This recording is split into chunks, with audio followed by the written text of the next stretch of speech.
Magandang morning. Eh, guys, ito samahan niyo ako haspe tayo. Uli, ito. Hinahaspen ulit natin dito. Dati ko rin itong hinaspen, kaso nga lang ito yung gusto na ni boss na haspe na ito. Yan. Hindi namang poste na yan. Ating kahoy na. Tingnan nyo ha. Ay, shout out sa mga kapinta dyan. Ingat-ingat tayo sa trabaho natin ha. Ito. Para tayong ito. Para tayong nagme-make up nito. Ayan.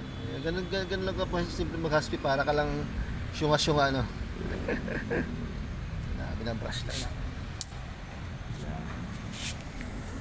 Dito. Tapos habihan natin ng kukortehan natin. Shout out sa mga kapinta natin dyan. Ingat-ingat sa mga trabaho natin. Magandang morning sa atin lahat.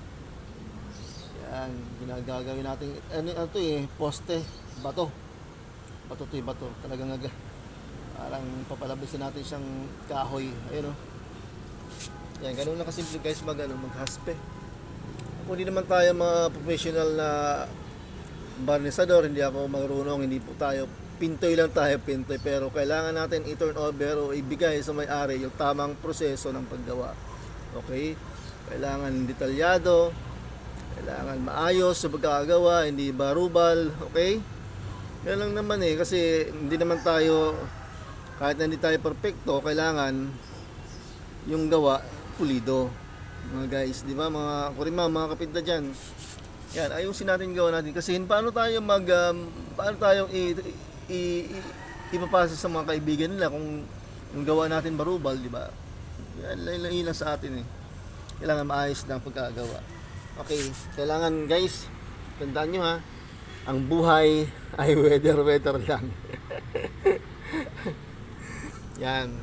Pag ganyan kasi guys na gagamitan natin ng brush konti kasi para i-shade lang natin, i-shade natin yung yung parang style buko niya. And then ako ginagamitan ko ng kamay.